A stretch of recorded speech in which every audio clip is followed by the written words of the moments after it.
Welcome to Mauser Minutes. I'm Nick. Today we are back here at Bull Moose Guns in Mint Hill, North Carolina to take a look at a few firearms that they have available in their store, or at least at the time of the filming of this video. And what we'll be taking a look at today is a very rare Persian made M98-29 or model 1309 Mauser rifle. A little bit of background on this rifle.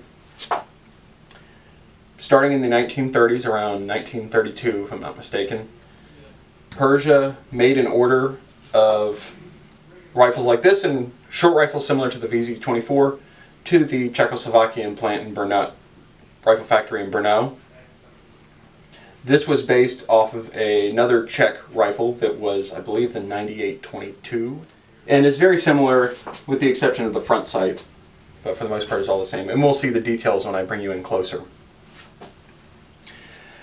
Rifles were delivered on this contract from the Czechs until 1938 when Czechoslovakia was annexed by Nazi Germany. And at that time the contract was left incomplete. It is unknown exactly how many rifles were delivered at that time, but that is initially what this rifle was believed to be when these first came into the country. This one, after later translation of the Farsi markings on the side of the receiver here, was identified to actually be made in Tehran.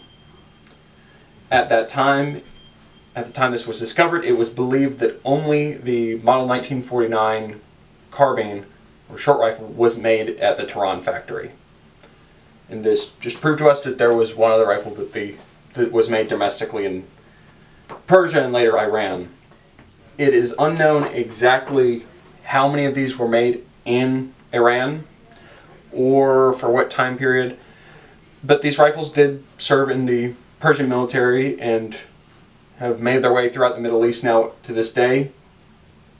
You can find pictures of these in use by Persian Royal Guards, is I think some of the guys who were Persian and later Iranian Royal Guards who kept these in service later on. But let's take a look at this and I will show you what makes this rifle so special. Starting from the back of the rifle, we have a fairly basic Mauser style flat butt plate. Serial number pressed into the stock in Farsi, matches with the receiver, but not with the serial number on the bolt stem. We have a unit identification disc pressed into the stock. There's not really much to be gleaned from this, but also I'm not too good at reading them anyway. We have a rear sling mount here, like most Mauser 98 pattern rear sling mounts. I have seen some before that do not have the sling swivel, and it's just the piece where you can mount a Gewehr 98 style sling attachment onto it. Moving to the lower part of the rifle with the trigger guard and magazine floor plate, you can see that this does have the two style locking screws to hold the front and rear receiver screws in place with the trigger guard assembly. Neither the trigger guard nor the floor plate are serialized, however they've got a nice beautiful deep blue on them. One thing that is quite interesting is this does actually use a secondary sling mount here in this hole that I have. This is the first rifle I've ever seen actually use that for a sling mount. Moving over to the side rail receiver markings, we have a serial number up front here that matches with the stock. We have a very beautiful Persian crest on top of the rifle, like many Mauser rifles do. And here we have the side rail marking. Now, something to mention, it may have just been a given that all the Persian rifles at the time, Persian and Iranian rifles at the time, were in 8mm 7.92 by 57. However, it is not marked 8mm or 7.92 on this rifle at all, and it is not marked here. This I'll show you the actual translation that I got out of Google Translate of the side rail markings here, but it roughly translates to model 1309 Tehran with a little bit extra there, but that's just the gist of it. Something to note about the bolt here is that the bolt is only serialized here on the bolt stem and not serialized, and none of the other subcomponents here are serialized to the bolt assembly as a whole.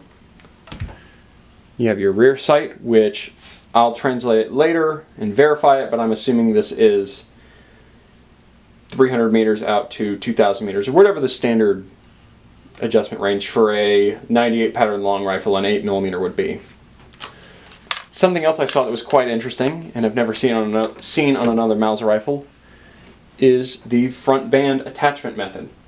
Normally I see it held on by a flat spring, like you'll see on the nose cap here, but in this case it appears to be a threaded pin, like you see holding bands on for M95 Mannlicher rifles. Have a similar attachment method for the front band and the nose cap on those.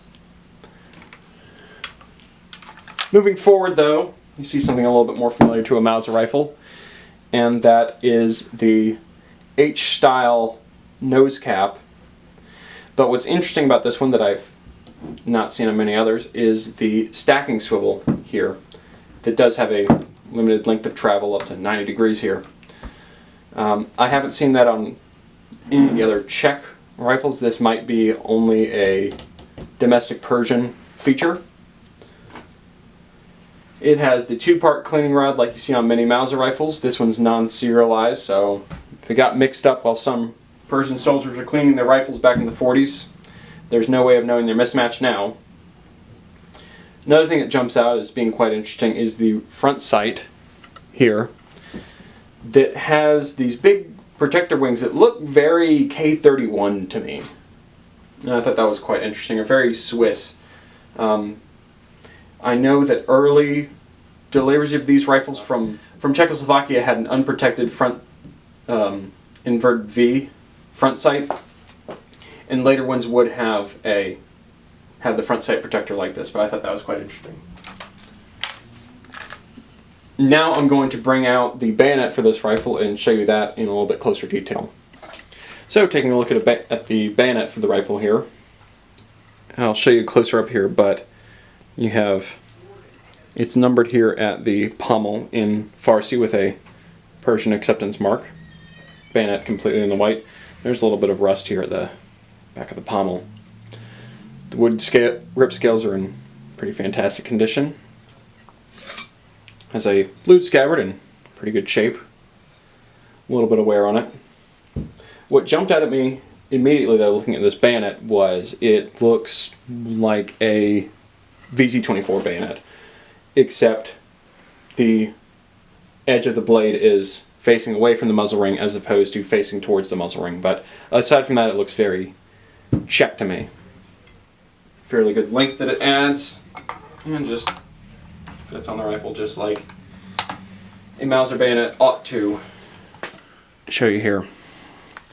Pretty impressive. Gives you a pretty good reach with the bayonet attached.